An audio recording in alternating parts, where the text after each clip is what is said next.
நீங்கள் கேட்டுக்கொண்டிருப்பது பிஜிபி சமுதாய வானொலி நிலையம் பண்பலை ஒலிபரப்பு 90.8 தொட்டதெல்லாம் ஹிட். நேயர்களே, இன்றைய சுற்றுச்சூழல் விழிப்புணர்வு தினத்தில் சுற்றுச்சூழல் விழிப்புணர்வு ஏற்படுத்தும் விதமாக பிஜிபி செவிலியர் கல்லூரியுடைய 3ஆம் ஆண்டு படிக்கக்கூடிய நவீன்ராஜ் அவர்கள் நம்மிடையே கவிதையாக விழிப்புணர்வு ஏற்படுத்த வருகிறார். வாங்க, அவருடைய கவிதையை நம்ம கேட்டு மகிழ்வோம். சுற்றுச்சூழல் தினமான இன்று தண்ணீர் வடித்த கண்ணீர் என்ற தலைப்பில் ஒரு கவிதை.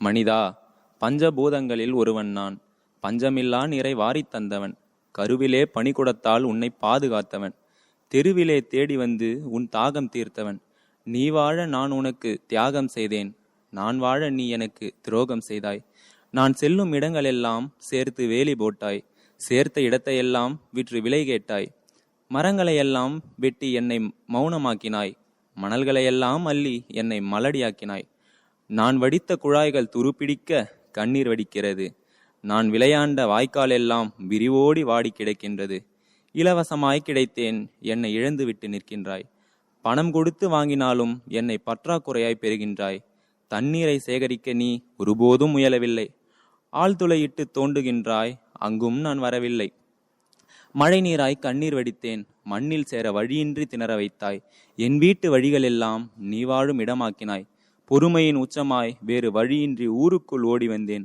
உன்மீது பிழை வைத்து என் மீது பழி சொன்னாய், இப்பொழுதே என்னை காத்துக்கொள், கதறி அழக்கூட கண்ணீரின்றி வாடப்போகின்றாய், நாவரண்ட தொண்டைக்கும் உமிழ்நீரின்றி சாகப் போகின்றாய், காணல் நீரை கூட கண்ணில் காணாகதியற்று நிற்கப் போகின்றாய், இழந்து விடாதே மனிதா, என்னை இழந்து விடாதே. நன்றி. சுற்றுச்சூழல் மேம்பாட்டிற்கு தண்ணீரின் அவசியம் என்ன என்பதை பற்றி ஒரு அழகான சிறப்பான கவிதையை நம்ம நேயர்களுக்காக வழங்கிய நவீன்ராஜ் அவர்களுக்கு நன்றி தெரிவித்துக் கொள்வோம். நீங்கள் கேட்டுக்கொண்டிருப்பது பிஜிபி சமுதாய வானொலி நிலையம் பண்பலை ஒலிபரப்பு 90.8 தொட்டதெல்லாம் ஹிட்.